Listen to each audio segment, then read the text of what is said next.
नमस्कार, AB news में आप सभी का स्वागत है और मैं हूं आपके साथ साक्षी। लालू प्रसाद यादव एक बार फिर सीबीआई के शिकंजों में है। आपको बता दें, इस पर जगदानंद सिंह ने अपनी चुप्पी तोड़ते हुए कहा कि ये सब दबंगी पार्टी की करामत है। उन्होंने कहा है कि जब लालू प्रसाद यादव बीमार थे तो पूरा देश उनके लिए कामना कर रहा था कि वो जल्द से जल्द ठीक हो जाए। जिसके बाद जगदानंद सिंह ने यह भी कहा है कि लालू प्रसाद यादव एक अच्छे नेता है जिसकी तारीफ पूरे देश भर में हो रही है। नहीं समझे क्या बोले? नरेंद्र मोदी ने कहा कि औरंगजेब ने तलवार के दम पर इस देश में इस्लाम का जो है वो उसको लागू कराया, इस्लामिक कट्टरपंथ लाया और अब गुरु गोविंद सिंह के चारों बच्चों को तलवार के दम पर जो है वो इस्लाम कबूल करवाना चाहते हैं। लेकिन वो सारे समुदाय के लोग, उनको क्या चिढ़ है? उन्हें भी तो चिढ़ाने का काम ये लोग कर ही दिए हैं। लेकिन माफ़ करना, बहुत अंदर जाने के बाद बहुत संकट खड़ा हो जाएगा। एक लब का अंगूठा किसने काट लिया था? वो कौन विदेशी था? कौन इस्लाम धर्म को मानने वाला था? प्रतिभा पर घमंड करने वाले लोग, जब कमज़ोरों और गरीबों के भीतर प्रतिभा उभर के सामने आती है तो उसको समाप्त करने के लिए विदेशी नहीं आता, कोई विदेशी नहीं आता। और इस देश में ये देश गुलाम हुआ किसके चलते? जो अपने को धर्म के ठेकेदार मानते थे, जो जातिगत व्यवस्था में सर्वोच्च मानते थे, जो किला को ही अपना देश मान करके देश को बर्बाद लोगों ने किया। और भूलना नहीं चाहिए, यदि आदमी इसको बहुत इतिहास को कुरे दे जाएगा तो इनका चेहरा और विकृत हो जाएगा। इसलिए श्रीमान जी लोग कुछ ऐसा मत करिए। लेकिन भारत का नाम, हिंदुस्तान का नाम पाकिस्तान तो नहीं रखा, हो नहीं रखा। और यहाँ का राष्ट्रीय धर्म हिंदू धर्म नहीं होगा, इस्लाम धर्म होगा, ये तो प्रयास नहीं किया। लेकिन जब बाहर से डॉक्टर लोहिया ने कहा कि यहाँ पर हिंदू मुसलमान का विवाद ही नहीं है, यहाँ कट्टरपंथी हिंदू और उदारपंथी हिंदू यही लड़ाई है। बुद्ध को किसने खत्म कर दिया? बुद्ध का क्या दोष था सिवाय यही कि समता, समाज में समता हो, जाति व्यवस्था के आधार पर छुआछूत न हो। वो संदेश कहाँ गया? जब बुद्ध को ज्ञान प्राप्त हुआ तो सुजाता की खीर खा करके उन्होंने क्या संदेश देने का प्रयास किया था? इस राम के नाम पर आज ये अत्याचार मचा रहे हैं। राम तो राजकुमार थे, लेकिन सौरी का जूठन बैर खा करके उन्होंने क्या समता का संदेश दिया? इस संदेश को समझो आज के भाजपाइयों, उन्मादियों। मत लड़ाओ इस देश को, आस्था को मत खत्म करो। यदि इतिहास के पन्ने में आदमी जाएगा तो नादिर साहब भी तो मुसलमानों का कत्ल किया। बादशाहों में भी लड़ाई होती रही और राजाओं में भी लड़ाई होती रही। इसलिए कहा डॉक्टर राम मनोहर लोहिया ने, बाबर विदेशी था, अकबर विदेशी नहीं था। अकबर भारत का संपत्ति था। तो अकबर की बात क्यों नहीं करते हो? अकबर की बात। और यहीं पर चलो बनारस में, जहाँ हमारी शिक्षा दीक्षा हुई, जहाँ एक महिला रोते हुए चली गई कि हमारे साथ एक जबरदस्ती मुसलमान कर रहा है, और उसने कसम खाई कि जब तक मैं दंडित नहीं कर लूँगा मैं पानी भी नहीं पीऊँगा। जाओ, आज मस्जिद उसका बनाया हुआ है और हिंदुओं ने बनाया अपनी ज़मीन में। तो केवल कह देने से कि तलवार के बल पर यदि होना होता तो कभी ये देश का सारी तस्वीर बिगड़ गई होती। लेकिन मैं अभी भी कह रहा हूँ, जिन्होंने धर्म में अपनी उदारता बरती उसकी तादाद बढ़ी। ये धर्म के मानने वाले लोग, ठेकेदारों, इस देश की अधिकांश आबादी को क्यों तुमने विवश कर करके रोने पर विवश कर दिया है? क्यों? कौन है उसका दोषी? आज़ादी के बाद गांधी का देश को कौन गोडसे का देश बना रहा है? कौन उन्मादियों का ये देश बना रहा है? गांधी का तो संदेश नहीं था। लेकिन सावरकर और गुरु गोवलकर का देश बनाओगे? ये देश है यदि बिहार है तो बिहार ने अपनी पहचान दी। ये देखो अशोक का स्तंभ है और ये न्याय का चक्र है, जिसको आप चक्र कहते हो, इसको तिरंगे में लगा दो और भारत का राज्य चिन्ह बना दो अशोक का। वो कौन था? इसलिए विवाद पैदा लोग न करो, नहीं तो बहुत कुछ हो जाएगा। उस बिहार को क्यों तुमने कहा? तुम क्या चाहते हो? देश को बिहार बना देना? अरे देश तो है ही है, बिहार का राज्य चिन्ह उसका और धर्म चक्र उसका है बिहार। इसलिए छोड़िए इतने पर, तो गुरु गोविंद सिंह का अब रहने दो, अब हो गया तुम्हारा। औरंगजेब को आप क्या मानते हैं?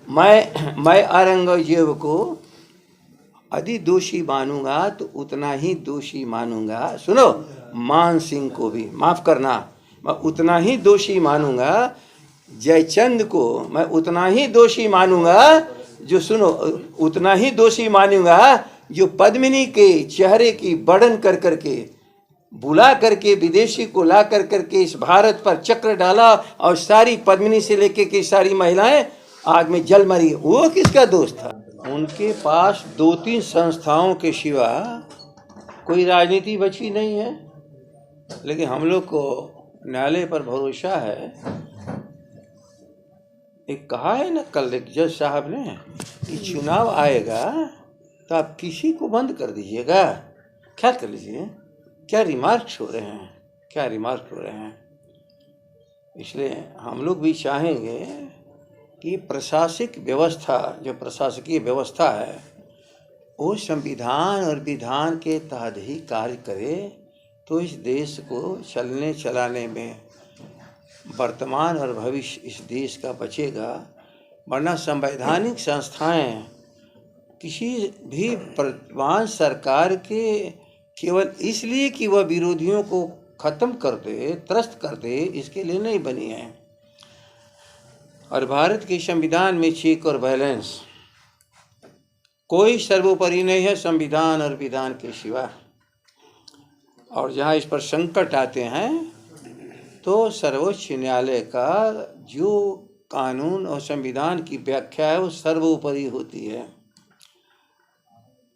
चल रहा है, देश को नष्ट करने वाले इस देश की आस्था खत्म कर देना चाहते हैं। संविधान के में जो आस्थाएं हैं, देश में अपनी जो आस्थाएं हैं लोगों की निजी जीवन की, सबको खत्म कर करके व्यवस्था को लोग भंग कर रहे हैं। और दुनिया के इतिहास में कहीं भी ऐसा नहीं है कि व्यवस्थापक व्यवस्था को समाप्त कर दें। लेकिन ये सचमुच भारत के प्रतिनिधि नहीं हैं उन्मादी और दंगाई लोग। यह नीतियों पर लड़ने के लिए तैयार नहीं हैं। यह केवल संस्थाओं को समाप्त करने और संस्थाओं का सहयोग लेकर के किसी के व्यक्तित्व को छोटा नहीं कर सकते हैं।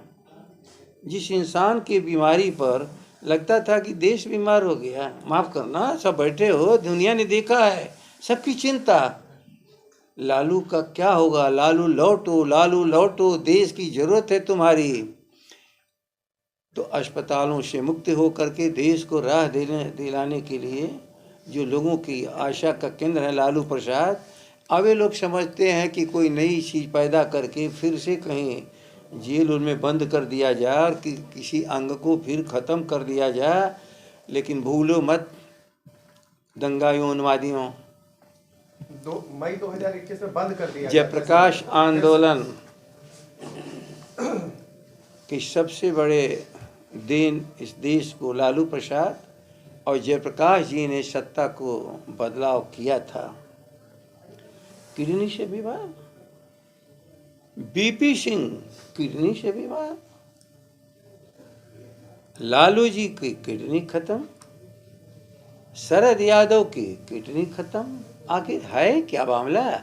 और हमारे जो आदि समाजवादी आंदोलन की आज़ादी के बाद सबसे बड़े हुआ डॉक्टर राम मनोहर लोहिया, वही हालत। क्या मामले भाई? कहीं पर ये लगता है कि जो जनता के भीतर से विश्वास खत्म नहीं कर पाते हैं, वह शारीरिक रूप से कहीं न कहीं षड्यंत्र के द्वारा इस काम में सफल हो जाते हैं। जाने का प्रयास करो भाई, क्या है इनका। दिव्यांग के साथ बैठक हुआ है सर, आए ये करें कि दिव्यांग के साथ जो बैठक हुआ है वो 24 की तैयारी नहीं ना है। आप एक बात मत भूलिए, दिव्यांग का मतलब जिसको लोग विकलांग कहते थे, हम उन्हें दिव्यांग कहते हैं। समाजवादी आंदोलन में जयपाल रेड्डी जी पैरों से बिल्कुल खत्म, दोनों हाथ लगा के चलते थे। हमारे मंत्री भी हुए, हमारे पार्लियामेंट के सदस्य थे आंध्र प्रदेश के। जमुना शास्त्री रीवा के रहने वाले, उनके दोनों आंख नहीं था, लेकिन भूलना मत, जात का बालो तो बड़ी जात थी, लेकिन दिव्यांग उनको मान करके समाजवादी आंदोलन ने कभी भी किसी शरीर की कमजोरी के चलते उसके भीतर के गुणों को ग्रहण करके, हम एकलव्य के अंगूठा काटने वाले नहीं हैं। नहीं, प्रश्न यह था कि जो आगामी चुनाव है उसके नजर आप भूलो मत, हम चुनाव के लिए कुछ नहीं करते, लेकिन राजनीति का हर क्षण चुनाव में अपनी लोकप्रियता साबित करने के लिए ऐसे कदम को उठाता है कि लोग समझें कि मैं लोगों के लिए हूँ। हम लोगों के लिए यदि हैं तो विकलांग भी उसी का अंश है। अब सामने 24 भी है, सामने 25 है, फिर 5 साल के बाद आएगा। आज़ादी के बाद होता रहा चुनाव, होता रहा, संसद और विधानसभा बनते रहे, लेकिन भारत की जनता टूटने न पावे इसका कोई भी अंश। ये अपने को अनाथ न समझे, हमारा यही संविधान और विधान है, हम उसी के लिए काम करते हैं।